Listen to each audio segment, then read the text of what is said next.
ಪ್ರಿಯ ದೇವರ ಜನರೇ, ದೇವರು ನಿಮ್ಮನ್ನು ಆಶೀರ್ವದಿಸಲಿ. ಈ ದಿನ ನಾವು ದೇವರು ಮಾಡಿದ ಅದ್ಭುತ ಕಾರ್ಯಗಳನ್ನು ನೋಡಲಿದ್ದೇವೆ. ಮೊದಲನೆಯ ಅದ್ಭುತ ಕಾರ್ಯ ಸೃಷ್ಟಿ. ಇದು ಎಲ್ಲದರ ಆರಂಭದ ಕತೆ. ದೇವರು ಮಾತನಾಡಿದ್ದನು ಮತ್ತು ಇಡೀ ವಿಶ್ವವು ಅಸ್ತಿತ್ವಕ್ಕೆ ಬಂದಿತು.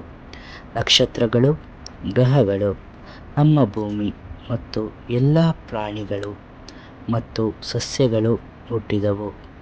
ಇದು ಎಲ್ಲವೂ ಹೇಗೆ ಪ್ರಾರಂಭವಾಯಿತು ಎಂಬುದರ ಕಥೆ. ಎರಡನೇ ಅದ್ಭುತ ಕಾರ್ಯ ಮಹಾಪ್ರವಾಹ. ಇದು ಜಗತ್ತು ತೊಂದರೆಗಳಿಂದ ತುಂಬಿದ ಸಮಯದ ಕತೆ. ದೇವರು ನೋಹ ಎಂಬ ಒಳ್ಳೆಯ ಮನುಷ್ಯನಿಗೆ ದೊಡ್ಡ ದೋಣಿಯನ್ನು ಕಟ್ಟಲು ಹೇಳಿದನು, ಏಕೆಂದರೆ ದೊಡ್ಡ ಪ್ರವಾಹವು ಬರುತ್ತಿತ್ತು. ನೋಹ, ಅವನ ಕುಟುಂಬ ಮತ್ತು ಪ್ರತಿಯೊಂದು ಪ್ರಾಣಿಯ 2 ಪ್ರಾಣಿಗಳು ದೋಣಿಗೆ ಹೋದರು ಮತ್ತು ಬಹಳ ಸಮಯದವರೆಗೂ ಮಳೆ ಸುರಿಯಿತು. ಇದು ಲೋಕವನ್ನು ಮರುಸೃಷ್ಟಿಸಿದ ಕತೆ. ದೇವರ ಮೂರನೇ ಅದ್ಭುತ ಕಾರ್ಯ ಕೆಂಪು ಸಮುದ್ರದ ವಿಭಜನೆ. ಇಸ್ರಾಯೇಲರು ಎಂಬ ಜನರ ಗುಂಪು ಶಕ್ತಿಯುತ ರಾಜನಿಂದ ತಪ್ಪಿಸಿಕೊಳ್ಳಲು ದೇವರು ದೊಡ್ಡ ಗಾಳಿಯನ್ನು ಬಿಟ್ಟರು. ಸಮುದ್ರ 2 ಭಾಗವಾಯಿತು. ಇಸ್ರಾಯೇಲರ ಜನರಿಗೆ ಒಣ ನೆಲವು ಕಾಣಿಸಿತು, ಅದರಿಂದ ಜನರು ಅದರೊಳಗೆ ನುಗ್ಗಿದರು ಮತ್ತು ಫರೋಹನ ಸೈನ್ಯದಿಂದ ತಪ್ಪಿಸಿಕೊಂಡರು.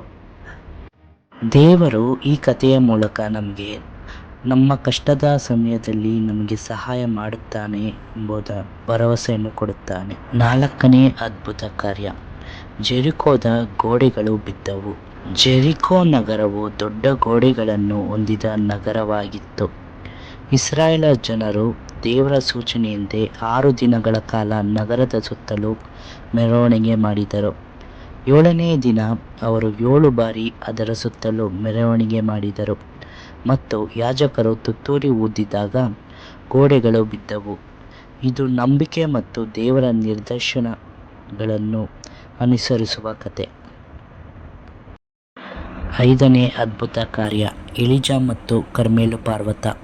ಎಲಿಜಾ ಎಂಬ ಪ್ರವಾದಿಯು ಇತರ ಅನ್ಯಪ್ರವಾದಿಗಳಿಗೆ ನನ್ನ ದೇವರು ನಿಜವಾ, ನಿಮ್ಮ ದೇವರು ನಿಜವಾ ಎಂದು ಸವಾಲು ನೀಡಿ ಸ್ಪರ್ಧೆಗೆ ಇಳಿದನು ಮತ್ತು ಪ್ರಾರ್ಥಿಸಿದನು.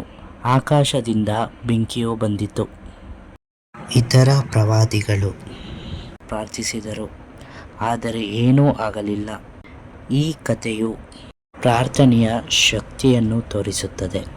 ಸತ್ಯವೇದದ ಹಳೆಯ ಒಡಂಬಡಿಕೆಯ ಅದ್ಭುತ ಕಾರ್ಯಗಳು ಈ ವಿಡಿಯೋದಲ್ಲಿ ಮುಕ್ತಾಯವಾಗಿದೆ. ಮತ್ತಿನ್ನೊಂದು ವಿಡಿಯೋದಲ್ಲಿ ಹೊಸ ಒಡಂಬಡಿಕೆ ಯೇಸು ಮಾಡಿದ ಅದ್ಭುತ ಕಾರ್ಯಗಳನ್ನು ನಿಮಗೆ ತಿಳಿಸಲು ಪ್ರಯತ್ನಿಸುತ್ತೇನೆ. ಧನ್ಯವಾದಗಳು. ದೇವರು ನಿಮ್ಮನ್ನು ಆಶೀರ್ವದಿಸಲಿ.